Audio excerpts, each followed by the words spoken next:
Are smaller companies the better choice when starting a career in pharma? If you are starting in the pharmaceutical industry, eager to gather experience, you might choose between well-known, big companies and smaller ones. While more prominent companies might have better education programs, smaller companies may be a better choice for some. Smaller companies will allow you to work in many different areas, allowing you to start building experience in a broader range of subjects. Suppose you are working within the QA department in a big company.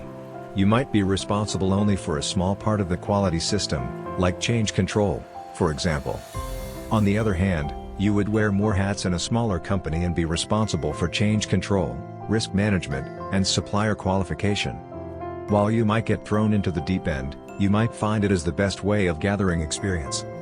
If you found the tip insightful, please share it with your network.